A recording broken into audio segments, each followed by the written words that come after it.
We're going deep today, my friend. We're talking about the 5 things you can do to wake up in a lucid dream every single night and how you can wake up lucid in your life. In this video, let's rock and roll.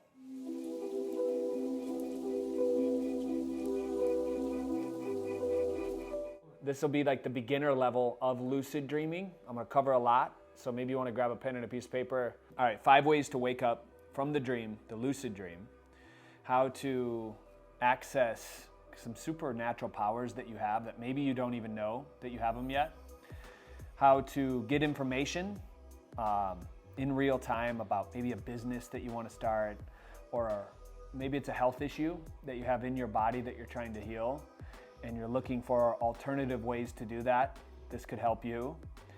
And maybe it's just connecting with loved ones that are no longer here, or experiencing mentorship from people that have long been gone, or are in the physical reality that maybe you don't have access to yet. There's all kinds of ways to use your dream time for your soul's advancement, for who you are on this planet. My Don Javier, who was the only apprentice to Don Juan, maybe you've read Carlos Castaneda's books, has really helped me with my dream time and expand who I am, because the more you expand in your dreams, the more you expand in reality. You feel me on that? Many of the great business ideas I've had have come from dreams, pretty much all of them. Nikola Tesla, same thing, right? If you look at what he invented, Edison, it came from a dream. So there's this lucid landscape of information that's separate from the 3D experience that you and I exist in every day in the physical. And when we can gather that information, accessing it through our subconscious, through waking up from the lucid dream, it's amazing what we can put together. So I want to give you the keys to the kingdom in this video, as much as I can, because we could talk about this for years. In the very beginning of lucid dreaming, one thing I did was, and this will be the first one, is reality testing.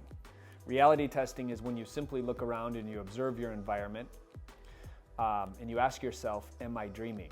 I used to set alerts on my cell phone, am I dreaming? I would look in the mirror during the day and I would ask myself, am I dreaming?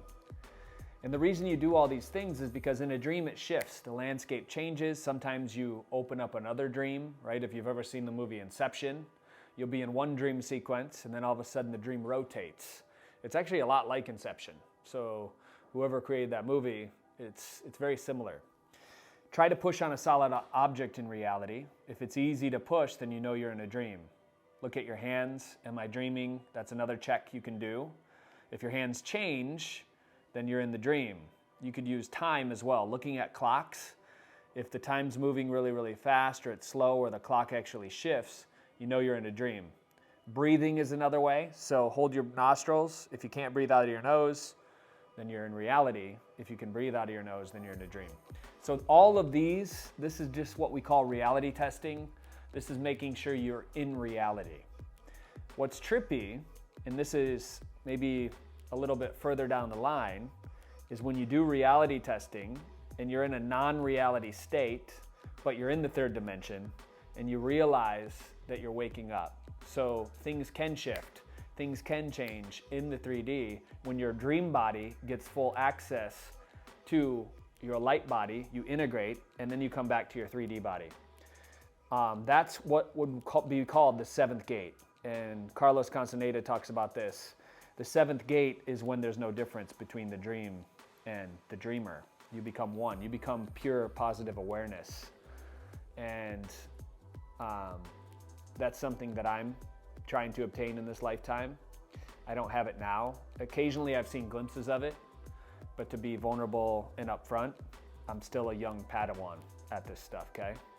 So the other thing that's helped me, number 2, would be a lucid induction. And a lucid induction looks like this. And I've kind of created my own method of doing this. I've used a lot of ancient yoga practices. The Mula Bandha is an exercise that I've learned recently that I use, where you wake up, say 3 or 4 o'clock at the end of a REM cycle, right? You can time out your REM cycles with a Whoop watch or an Aura ring or whatnot. And you know when it's the end of your REM. Usually we have like 4 to 5 REM cycles per night. This is when your brain defrags itself. This is when your body restores itself, your circulatory system, your lymphatic, your organs. So it's crucial to get REM sleep. Now, having said that, it's also amazing when you can learn. You could read a book while you sleep. You could meet people that you've been wanting to meet while you sleep. Super powerful. But to do it, lucid induction is a great way to start. Is you wake up at the tail end of that REM cycle. You get up, you get a little light on your eyes, because light is going to manipulate the melatonin, which is the neurochemical for sleep. Mel puts you in bed at night. Sarah wakes you up, serotonin. So you do it, you do a light induction, so you get a little light in your eyes, and then you go back to bed. So for me, usually I wake up that time, use the bathroom, 5-10 minutes, I got a little light, I'll turn on, or I'll look at my phone, right? So people are scoffing, they're like, blue light, you're gonna get the blue light. You could use red light if you want to, but I actually like to get my melatonin and my cortisol, which is that stress hormone in the body that goes in the blood that tells you that you're waking up. Cortisol is highest in the morning, right? So there's a marriage between melatonin and cortisol that actually helps you produce more DMT, which is the spirit molecule, which will open up your pineal gland to see. So it's not what you're looking at, it's what you're really seeing. And the more a seer can see, the more they're experiencing with their first eye, and not just the 2 eyes that we have that can be very limiting. We're only seeing less than 1% of the light fractal on the planet. And there's a lot more light happening, right? The solar flares, you got electromagnetic fields that are coming in as light. Bees create a light trail as they fly off so that the other bees can use their little sensors and know where the hive is. There's all kinds of light that you and I aren't seeing. And when we open up that eye, when we wake up, we're able to see more and more as time progresses. So the lucid induction looks like that. It's leveraging melatonin, it's leveraging cortisol to really open up in dream space. Another thing I've coupled with that is I'll do what's basically clenching. So imagine for a moment you're laying in your bed, and I think Joe Dispenza's talked about this as well in his Lucid Dream course. I've never been to his dream one, but super powerful. Is you clench your root chakra or your Mula Bandha in ancient yogic Kundalini exercise, and you drive up your cerebral spinal fluid that's actually in that. So you go from the first gate to the fourth gate, your heart, and you hold your heart, so you're clenching that now, and then you clench your throat chakra, and you see the white light driving up your spine into this little cone with rods and cones in it, the pineal gland, and you see that light coming out of you like this. So that light's coming out of your pineal gland, you're clenching, you're holding it, you're twisting it. I do that usually 3 or 4 times, like a muscle, just activating it. Eventually you're gonna get to a point to where you don't need to do that. You have enough DMT circulating in your body that you're able to do that. So envision that light coming out of your pineal gland, opening up the dream portal, and whatever you're thinking about, whatever dream you want to enter, maybe it's a dream that you were having that you want to go back into, all you have to do is concentrate on that and literally talk to yourself in your mind, because you know you can hear yourself, right? As if the dream's expanding and opening up right here, right now. Then you're going through that dream portal, and now you're in the dream space. Lucid, you know you're dreaming, because you can hear your conscious mind still working the chatter a little bit, but at the same, your unconscious picks it up. So that's how you know a lucid induction is fully worked. Super powerful way. It's kind of a ninja hack for lucid dreaming. It's absolutely transformed my life. And then number 3 would be reentrance. So like I said, in the last one, you could re-enter a dream. You could dream the same dream every night if you wanted to. You could dream about, like I said, somebody you wanted to connect to, something you wanted to learn. You would just simply tell your subconscious what you wanted to create in dream space before you go to bed. And then when you wake up, what did I learn from my subconscious? And then write it down. You got to get in the habit of writing it down, because writing it down makes it real. A lot of times after you wake up, maybe what you've noticed is it just simply evades your mental space. It's in your prefrontal cortex, you can see the imagery of the dream, and then 3 minutes later you forget what you dreamed. Many people are forgetting. And because they're forgetting, their muscle isn't active enough, which is why dream journaling actually really helps you. So recall. And the more dreams you can recall, the more loops that you can open up in your mind, the more aware you start to become. And awareness is a thing that happens during the day as well. So what am I recalling when I go to the grocery store? What am I recalling when I go into work? What am I recalling when I have a romantic dinner with my partner? And afterwards, try to remember as much as you can. Remember as much detail as you can. Remember the conversation that you were having. Remember how you were feeling inside when the conversation was happening. Remember the smell that was in the room. And the more you remember in the awakened dream, the more you'll wake up and remember from the nightly dream. There's very little difference. So reentrance is huge. 4, you've heard me talk about this, dream journaling, so writing it down. I've been writing my dreams down off and on now for, decades probably. It's not every night, but the nights that I do are the most powerful dreams I've ever had in my life. So number 3 would be reentrance into the dream. Number 4 would be dream journaling. So number 5, once you start to wake up in the dream, your heart rate's gonna freak out a little bit. You're not used to your physical body separating from your astral body, which is why sometimes when you fall asleep, you jerk, right? That jerkiness, which I do still all the time, is your astral body leaving your physical body and then falling back in. You've left too quickly. You're not used to that feeling of your light body exiting so fast. So what you want to do is realize that you're super comfortable. Start telling your subconscious that this is just natural. There'll be less and less jerkiness, and then you can manage your heart rate when you do wake up in the dream, because what happens oftentimes is you start to get into this lucid dream, and then you realize you're dreaming, and then you wake up. It happens a lot, right? Probably dozens of times if you're remembering your dream. If you're not remembering your dreams at all, I want to record another video for you guys in the future where there's probably something going on with your biochemistry that needs to be shifted just a little bit. We can talk about nutrition, food that actually opens up your pineal gland more. We can talk about meditation and how that does it. There's other tools and techniques I can share with you guys if you're not remembering your dreams at all, or if you've never witnessed or seen anything in dream time. So getting back to the heart rate. When you wake up in a lucid dream, your heart starts to accelerate. You probably feel it. I'm dreaming, I'm flying, I'm floating, I'm doing this, whatever it is. Whoa, this is cool, and it's real. It's reality, because lucid is almost more real than reality itself, so it freaks you out. Heart rate starts to increase. So what I do is, in the very beginning of this, I would set an intention, and I would visualize my astral body coming out of my physical body and just allowing my heart to slow down. And then also what I would do is I would look at an object in dream time. So I'd look at my hands and I would just stare. Because what's happening is you're getting a little too excited and you're looking around in the dream, and maybe you're floating or flying or whatever you're doing, and it freaks you out. So continue to gaze at one object, and that's really going to help you in the dream space as well. And once you gaze enough and your heart rate's under control, you can literally stay in the dream for as long as you want.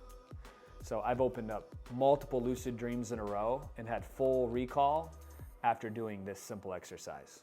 So you can try that, managing your heart rate. There's other, you guys, this could go on and on for days. There's other aspects of this. My Don makes it so simple when I talk to him though.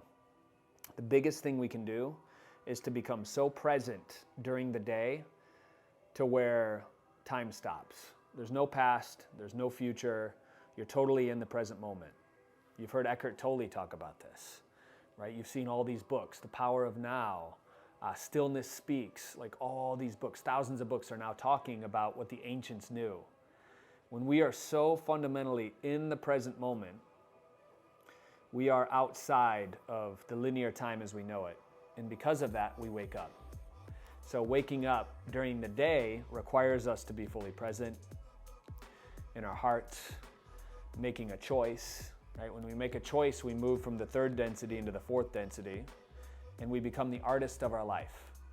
So when you make a choice, you're creating the art, as the Toltecs would say, of your life, whatever it is. I'm the artist of serving you with this video right now, making sure that whatever I tell you lands in the best way possible so that this can help you further advance who you are in this life. And I know that, so this is my artwork. Your artwork may be a teacher and helping impact kids. It may be a mom, you know, it may be an entrepreneur, whatever it is, that's your art. So when when we take great care in what we do every day to create the art and we're present in that, that's gonna wake us up from the awakened dream. That purpose, that passion, that enthusiasm that comes out of you, that love, that light that comes out of you is the most important thing that you can put out into the world right now. That will not only wake you up from the dream, but it'll also wake up every single person around you, because that frequency is contagious. One who's connected to that is more powerful than a million people who are not connected to that. When we wake up in dream space, we become more awake in the awakened space. A lucid dream soon becomes lucid living. You've seen synchronicities, you've seen random numbers showing up at your doorstep, you've seen people call you after you think about them, just a thought, and then all of a sudden, boom. The frequencies are getting lighter, they're getting more and more dense. It's easier to create things in the reality we live today. And that's why we need more people awake. Because collectively, when more people wake up individually, that collective consciousness will rise. And I believe the dream space is one of the best places to do that, if not the best. It's like meditation on steroids, my friend. You don't need ayahuasca, you don't need DMT, you don't need any of these cognitive things that disassociate you from yourself. And I'm not bashing them, I think they're great, right? They've worked for a lot of people. Right now they're becoming legalized in different states, all this and that. What I'm saying is that power is inside of you. What I'm saying is when you wake up to who you really are, that deep essence that's been here since even the beginning of this time around, this reality that you're in, then you'll start to see that. Your eyes will start to open up. You'll start to become so attuned to the magnificence of who you are, and that's a beautiful thing. And my mission on this planet is to help as many people as possible wake up. And I know that that starts with me. I know that every single night I tell my subconscious something that I want to reveal and remove, that I'm opening up even more, that I'm becoming a bigger vessel for the message that's coming through of love and light and hope to every single person that's out there on the planet. And that's all I can do. I'm not worried about tomorrow. I'm not caught up in the past or the shame or anything about anything that's happened. I'm totally in the moment now. And because I'm in the moment now, and because I'm attuning the vessel of the Drew body, I am enlarging that light force and the good guys, right? There's a good side of this. There's a lot of darkness that we see on the news. There's a lot of darkness happening all around, but I do know one thing for sure, that that's not going to alter what I see. And what I see is beautiful, my friend. I see you and I free from all this. I see you and I taking it to the next level of our own destiny. It's about you. Waking up in the dream is about you, because you've been there before. I've had dreams in the past where I have different masks on, and as I fly into a dream space as a light body, light being, and then all of a sudden, thousands of years, I'm wearing different masks and I'm looking in the mirror and I'm, different lifetimes. And as I take masks off and I'm going through these different lifetimes, I forget that I am a light being, that this body is just a temporary vehicle. It's just here from point A to point B, but after that, there's thousands, if not millions of other of those vehicles, my friend. And there's no difference between you and I. It's not because I'm special. It's not because I have some superpower you don't have. This is inside of you. And when you wake up to that fact, that's powerful. Because the more seniority, as my Don would say, that happens in dream time, the more seniority you have in awakened reality. They go hand in hand with each other. Just because most people aren't aware of their dreams doesn't mean they're not happening, right? Just because you're not aware of sometimes the emotional energies that are coming from the other people around you, doesn't mean that they're not there. It's just tuning your awareness to it. It's tapping into your heart more. The longest journey you'll ever take is 17 inches from your mind to your sacred heart. And when you start living with your heart, fully present in the moment, that's when lucid living begins. And that's when your words create your reality. Abracadabra, right? As I say it, it is created. And a pyramid looks like this. It's funneling down to the little old you. The little old you that sometimes gets held up in victimization. The little old you that sometimes gets caught up in maybe a bounced check or a pulled over ticket or a discrepancy with a partner. The little you loves to be a victim. The little you loves to see the world happening to them. The little you loves to make up stories about how you're not significant enough to make a difference. And I'm tired of it, because I see the real you that's looking at this video right now. There's so much opportunity, there's so much possibility. If you knew who you could become and who was walking next to you in the invisible realm, your life would forever be changed. It's just that simple. So start to see it. Start to know like you know, like you know, that you have a whole cadre of angels around you, that you have these sentient beings, and they're not higher than you. In fact, when you wake up, you'll start to see all that. Oh, it's such a beautiful sight, my friend. And you have it inside of you. It's been there all along. And we need you now. So wake up from the dream. Row, row, row your boat gently down the stream. Merrily, merrily, merrily. Life is but a dream. That's all it is. So row your boat. Row this vehicle like you have 1,000 times before this, gently down the stream that we call life. And the stream's going downstream. There's no rowing the boat upstream. You're in a complete flow state when you're you, when you wake up from the dream in the boat that's going down the river. So, as always, remember, we're in this together, and I'll see you soon.